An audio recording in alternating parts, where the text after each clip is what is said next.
Hello everyone, welcome back to economics classes. Today we are going to discuss the behavior of two components, consumption and investment.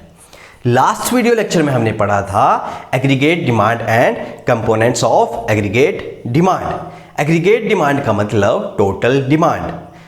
It is the total money value of all final goods and services demanded by all economy. All economy का मतलब हमारी 2 sector economy, 3 sector economy और 4 sector economy, demanded by all economy during the accounting year. मतलब हमारी सारी economy ने demand करी final goods and services के लिए एक अकाउंटिंग ईयर में, उसे बोला जाएगा एग्रीगेट डिमांड। आज हम डिस्कस करेंगे behaviour of two components, consumption and investment. Start करते हैं टेबल से। हमारा जितना भी यूनिट है इनकम एंड एम्प्लॉयमेंट का, हम उसमें एक ही टेबल यूज करेंगे ताकि हमें अलग अलग टेबल ना याद करना पड़े। तो स्टार्ट करते हैं इनकम से। इनकम को डिनोट किया जाता है Y से। हमारी इनकम रहेगी 0, 100, 200, 300 और 400। कंजप्शन की बात करें तो कंजप्शन हम याद रखेंगे 80 का डिफरेंस लेंगे हम कंजप्शन में, 40, 120, 200, 280 एंड 360। अब ऑटोनोमस इन्वेस्टमेंट की बात करें, इन्वेस्टमेंट की बात करें तो इन्वेस्टमेंट वो इन्वेस्टमेंट जो नेसेसरी इन्वेस्टमेंट है, ये हमारा कांस्टेंट रहेगा 40, 40, 40 एंड 40। अब एग्रीगेट डिमांड होता है हमारा कंजप्शन प्लस इन्वेस्टमेंट। तो क्या करेंगे, कंजप्शन को प्लस कर देंगे इन्वेस्टमेंट में, हमारा एग्रीगेट डिमांड आ जाएगा। अब ध्यान से समझना इस टेबल को। जब हमारी इनकम 0 है, हम 0 इनकम पे भी 40 का कंजप्शन कर रहे हैं। 0 इनकम पे भी हम 40 का कंजप्शन कर रहे हैं। इसका मतलब जैसे आप अभी 12th क्लास में हैं, खाना खा रहे, वो क्या है, कंजप्शन। कपड़े पहने हैं, वो क्या है, कंजप्शन। तो मतलब 0 इनकम पे 40 का कंजप्शन हो रहा है, तो इसे बोलते हैं हम ऑटोनोमस कंजप्शन। इसे बोलते हैं हम C बार और डिनोट करते हैं ऑटोनोमस कंजप्शन से। अब हमारी इनकम 0 से 100 हुई और हमारा कंजप्शन भी इंक्रीज हुआ 40 से 120। तो जैसे जैसे हमारी इनकम इंक्रीज हो रही है वैसे वैसे हमारा कंजप्शन इंक्रीज हो रहा है। 100 से 200, हमारी 100 इनकम पे 120 का कंजप्शन कर रहे हैं। जैसे ही हमारी इनकम 100 से 200 हुई, हमारा कंजप्शन क्या हुआ, इनकम के बराबर हो गया। इनकम 200 मतलब मैं 200 रुपए कमा रहा हूं और 200 रुपए खर्च कर रहा हूं। यहां पे मैं 300 रुपए कमा रहा और 280 रुपए मैं इसमें खर्च कर रहा हूं, और इनकम 400 और कंजप्शन 360। तो क्या है, जैसे जैसे हमारी इनकम इंक्रीज हो रही है वैसे वैसे हमारा कंजप्शन इंक्रीज हो रहा है, और हम 0 इनकम पे भी कंजप्शन कर रहे हैं 40 का, जिसे बोलेंगे हम autonomous consumption.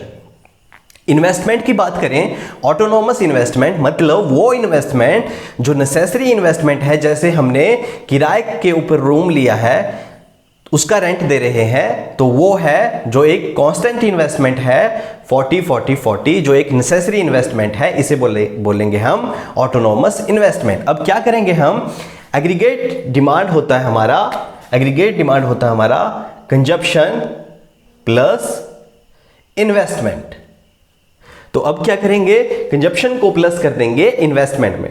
40 plus 40 80, 120 plus 40 160, 200 plus 40 240, 280 plus 40 320, 360 plus 40 400।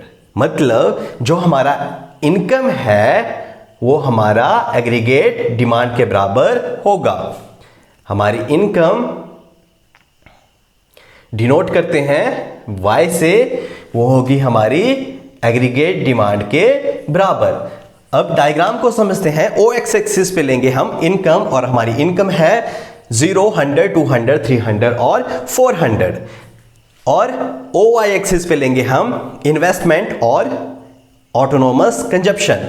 तो जब मेरी इनकम इस पॉइंट पे 0 है, फिर भी मैं कितने का कंजप्शन कर रहा हूं, 40 का। इस पॉइंट पे मैं कंजप्शन कर रहा हूं 40 का, तो इसे बोला जाएगा ऑटोनोमस कंजप्शन। मतलब if income is 0, consumption is 40। इसे बोला जाएगा ऑटोनोमस कंजप्शन, मतलब जीरो इनकम पे मैं 40 का कंजप्शन कर रहा हूं। और जैसे जैसे हमारी इन्वेस्टमेंट 100 पे 40, 200 पे 40, 300 पे 40, 400 पे 40, जो हमारी इन्वेस्टमेंट है वो जैसे जैसे हमारी इनकम इंक्रीज हो रही है ये कांस्टेंट रहेगी और ये पैरेलल आएगी हमारी ओ एक्स एक्सिस के, इन्वेस्टमेंट इज कांस्टेंट। तो जो हमारा ऑटोनोमस कंजप्शन है, जैसे जैसे हमारी इनकम इंक्रीज हो रही है 0 से 100, 100 से 200, 200 से 300 और 300 से 400, वैसे वैसे हमारा ऑटोनोमस कंजप्शन 0 से 0 इनकम पे 40, उसके बाद 100 पे 120, मतलब जैसे जैसे हमारी इनकम इंक्रीज हो रही है हमारा कंजप्शन इंक्रीज हो रहा है। और जो हमारा एग्रीगेट डिमांड आएगा वो आएगा, डिफरेंस आएगा हमारा एग्रीगेट डिमांड और कंजप्शन का जो डिफरेंस आएगा उसे बोलेंगे हम इन्वेस्टमेंट। और हमारा एग्रीगेट डिमांड होता है, aggregate demand is equal to consumption plus investment. तो इसमें जो फर्स्ट पॉइंट आएगा वो आएगा हमारा, जो हम इसमें लिखेंगे aggregate demand is equal to consumption plus investment. और सेकंड पॉइंट आएगा जो हमारी एग्रीगेट डिमांड की स्लोपिंग है वो पॉजिटिव स्लोपिंग है। ये पॉजिटिव स्लोपिंग क्यों है? क्योंकि जो हमारी एग्रीगेट डिमांड है it is increasing at constant rate, ये कांस्टेंट रेट से इंक्रीज हो रही है, इसलिए हमारी जो एग्रीगेट डिमांड है वो पॉजिटिव स्लोपिंग है, पॉजिटिव स्लोपिंग। थर्ड पॉइंट आएगा हमारा कंजप्शन इज ऑटोनोमस, जो हमारा कंजप्शन है वो इस पॉइंट पे ऑटोनोमस कंजप्शन है, क्योंकि हमारी इनकम 0 है फिर भी हम 40 का कंजप्शन कर रहे हैं, इसे बोलेंगे हम ऑटोनोमस कंजप्शन।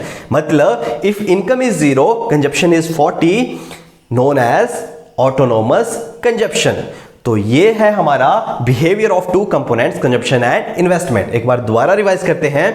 हमारी इनकम 0, 100, 200, 300 और 400, हमारी जैसे जैसे इनकम इंक्रीज हो रही है वैसे वैसे हमारा कंजप्शन इंक्रीज हो रहा है। 0 पॉइंट पे, 0 इनकम पे मैं कितने की कंजप्शन कर रहा हूं? 40 की कंजप्शन कर रहा हूं। और जैसे जैसे मेरी इनकम 0 से 100 हुई मेरा कंजप्शन इंक्रीज हो रहा है, 100 से 200, 200 से 300, 300 से 400, वैसे वैसे मेरा कंजप्शन इंक्रीज हो रहा है। और इस पॉइंट पे मेरा इनकम जहां 200 है मेरा कंजप्शन भी 200 है। इस पॉइंट पे यहां पे मेरी इनकम कितनी है? 200 और मेरा कंजप्शन कितना है? 200। इस पॉइंट पे 300 मेरा इनकम और 280 मेरा कंजप्शन, 400 इनकम और 360 मेरा कंजप्शन। तो जैसे जैसे हमारी इनकम इंक्रीज हो रही है वैसे वैसे हमारा कंजप्शन इंक्रीज हो रहा है। Subscribe to our YouTube channel and press the bell icon to get all the latest videos. Thank you. Thanks for watching.